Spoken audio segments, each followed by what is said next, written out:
Good evening student. Today we start the topic methods of services delivery. हमने services delivery का पढ़ा था। Services delivery होती क्या है, चैनल ऑफ डिस्ट्रीब्यूशन क्या है, उसकी करैक्टरिस्टिक्स क्या है। अब हम करेंगे मेथड्स, किसके थ्रू हम क्या है सर्विसेज डिलीवर कर सकते हैं। फर्स्ट है हमारे पास एजेंट एंड ब्रोकर। तो ये जो क्या है हमारे पास एजेंट और ब्रोकर है, इनके पास टाइटल ऑफ गुड्स नहीं होता। इनको क्या है जो सर्विसेज फर्म है वो क्या है कमीशन और फ़ी पे करती है। कहता उनके कहता जब भी वो ऑर्डर लेके आते हैं या सर्विसेज अपनी डिलीवर करते हैं कस्टमर को, कहता है सर्विसेज प्रोवाइड करते हैं, तो उसके बदले में उन्हें क्या है फीस और कमीशन पे की जाती है। कहता है मेनली ये कौन से एजेंट्स होते हैं, purchase agent, selling agent, facilitating agent of कहता है सर्विसेज प्रोवाइडर। नेक्स्ट है फ्रेंचाइजी। फ्रेंचाइजी कहता है one of the most widely method है जिसके थ्रू क्या है सर्विसेज प्रोवाइड की जाती है। इसमें कहता है फ्रेंचाइजर होता है, फ्रेंचाइजी होती है, तो कहता है एक कस्टमर होता है, 3 पार्टी इन्वॉल्व होती हैं। ठीक है, इसको हम बिजनेस फॉर्मेट फ्रेंचाइजी भी कहते हैं। लाइक आप बात करें मैकडोनल्ड है, ठीक है, तो कहते हैं ये क्या है रेस्टोरेंट होटल में सबसे बड़ा हमारे पास क्या फ्रेंचाइजी का एक पार्ट है। ठीक है, हेल्थ क्लब सेंटर है, ठीक है, फोटोग्राफिक डेवलपमेंट प्रिंटिंग है। ठीक है, तो डिफरेंट हमारे पास क्या है फ्रेंचाइजी कंपनीज हैं, ठीक है, जो क्या है सर्विसेज डिलीवर करती है कस्टमर को। नेक्स्ट है हमारे पास इलेक्ट्रॉनिक चैनल। तो कहता है हर ये ज़रूरी नहीं है कि कहता है डायरेक्ट क्या है हमारी ह्यूमन के साथ ही इंटरेक्शन हो। तो कहता है उसके लिए क्या है इलेक्ट्रॉनिक चैनल है जिसमें हमें क्या है डायरेक्ट कहता है ह्यूमन के साथ हमारी इंटरेक्शन नहीं होती। हम क्या है प्री डिज़ाइन सर्विसेज देते हैं, इंफॉर्मेशन, इंटरटेनमेंट, एजुकेशन में कहता है ये आजकल क्या है इलेक्ट्रॉनिक चैनल ही यूज़ हो रहा है। ठीक है, हमारे टेलीफोन है, टेलीविज़न है, इंटरनेट, वेब है, ये हमें क्या है सर्विसेज प्रोवाइड करते हैं कि हम क्या है नंबर ऑफ़ पीपल तक एक ही टाइम पे कहता थ्रू इलेक्ट्रॉनिक मीडियम क्या है हम उन्हें सर्विसेज प्रोवाइड कर सकते हैं। नेक्स्ट है हमारे पास सर्विसेज डिस्ट्रीब्यूशन स्ट्रैटेजी। तो हमारे पास 3 टाइप की सर्विसेज डिस्ट्रीब्यूशन स्ट्रैटेजीज अवेलेबल है। फर्स्ट है इंटेंसिव सर्विसेज डिस्ट्रीब्यूशन। तो कहते हैं जो हमारी क्या है this kind of distribution strategy, इसमें कहता है जितने भी पॉसिबल चैनल होते हैं, ठीक है, हम उन सभी को कहता प्रॉपरली कहता जो भी हमारे पास पॉसिबल चैनल्स प्रेजेंट होंगे उन सभी को यूटिलाइज़ करेंगे। ठीक है, हमने अपनी क्या है कस्टमर तक पहुंचना है तो हमने वाइड अपील करनी है, कहता ऑल कस्टमर ग्रुप को, कहता हम क्या है डिफरेंट कहता डिस्ट्रीब्यूशन चैनल के थ्रू से कहता सभी को कहता एक मैसेज पहुंचाते हैं कि ये सर्विसेज हमारे पास अवेलेबल है। तो हमारे क्या है इसमें मैक्सिमम नंबर ऑफ़ आउटलेट्स होते हैं जहाँ पे कहता सर्विसेज कस्टमर को प्रोवाइड की जाती है। Exclusive services distribution. तो कहते हैं एक्सक्लूसिव कस्टमर डिस्ट्रीब्यूशन में क्या है हम सिंगल होलसेलर या रिटेलर का ही यूज़ करते हैं कि हमने अपनी किसी पर्टिकुलर लोकेशन पे कहता है सर्विसेज और प्रोडक्ट को कस्टमर को प्रोवाइड कराना है। तो हमारे पास क्या है लिमिटेड नेटवर्क होगा सर्विसेज आउटलेट का, ठीक है, जहाँ पे सर्विसेज क्या है कस्टमर को प्रोवाइड की जानी है। तो कहता है हमारी जो पर्टिकुलर ब्रांड्स है तो उनके क्या है एक्सक्लूसिव हमारे पास क्या है सर्विसेज डिस्ट्रीब्यूशन चैनल होते हैं। सिलेक्टिव सर्विसेज डिस्ट्रीब्यूशन कहता है जब क्या है हमारे पास लिमिटेड नंबर ऑफ चैनल होते हैं तब क्या है हमारे उस स्ट्रेटजी को क्या कहते हैं सिलेक्टिव डिस्ट्रीब्यूशन। तो कहते हैं इसमें क्या है कहते हैं ये हमें क्या हेल्पफुल करते हैं प्राइस कटिंग में हेल्प करते हैं। टोटल मार्केटिंग कॉस्ट कहता है रिड्यूस हो जाती है जब हमारे पास क्या है हम एडिशनल रिटेलर को रिमूव कर देते हैं।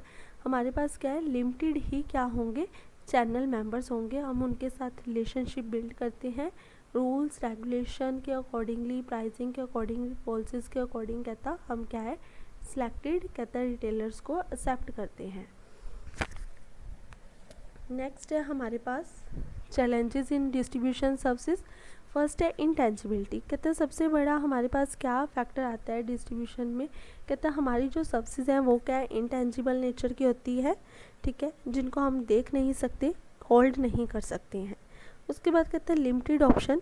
तो कहता है मार्केट एक्सपेंशन कहता है हमारे लिए क्या है कहता है मेन फैक्टर है on the basis of which business firm और social organisation measure the growth.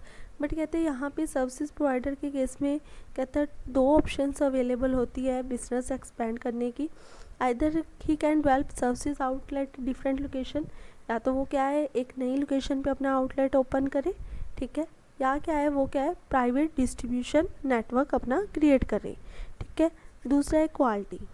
तो कहता जब हम क्वालिटी की बात करते हैं, डिफरेंट कहता मैन पावर हमारे पास होती है जो सर्विसेज प्रोवाइड करती हैं कस्टमर को, ठीक है। तो सर्विसेज प्रोवाइडर के लिए कहता मोस्ट डिफ़िकल्ट टास्क होता है कि वो क्या है, परफॉर्मेंस क्या है, अपने आउटलेट के एक स्टैंडर्ड मेंटेन करें। क्योंकि जब भी हम सर्विसेज की बात करते हैं तो वो क्या होती हैं, कहता हेट्रोजीनियस नेचर की होती हैं और उनमें कोई स्टैंडर्डाइजेशन नहीं होता, सेम नहीं होती है। तो कहता है ये प्रॉब्लम आती है। नेक्स्ट है हमारे पास अवेलेबिलिटी। तो कहता है facilitating the services at the right time at right place, making them easily available to customer is main objective of services distribution. हम क्या है, राइट टाइम पे राइट प्लेस पे राइट हम क्या है कस्टमर को सर्विसेज प्रोवाइड कर सके। बट कहता है ग्रेटर लेवल ऑफ कस्टमर क्या है हमारे, कहता है कॉन्ट्रैक्ट करते हैं, बट कहता है इन केस ऑफ कहता है टेंजिबल सर्विसेज होने की वजह से कहता क्या है मेन प्रॉब्लम आती है कि लोग क्या है उस पर्टिकुलर लोकेशन पे प्रेजेंट नहीं हो पाते हैं।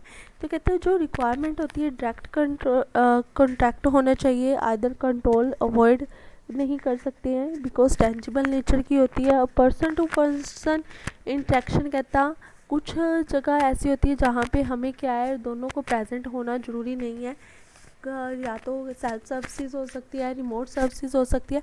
बट जहाँ पे इंटरपर्सनल सर्विसेज होती हैं, जहाँ पे कंज्यूमर और कहता हमारा क्या है सर्विसेज प्रोवाइडर बोथ का होना ज़रूरी है, वहाँ पे प्रॉब्लम आती है कि समटाइम कस्टमर नहीं पहुँच पाता है या समटाइम कहता क्या है जो सर्विसेज प्रोवाइडर है वो नहीं पहुँच पाता। तो दोनों का अवेलेबल होना ज़रूरी है, ये सबसे बड़ा चैलेंज है। Limited scope of market expansion.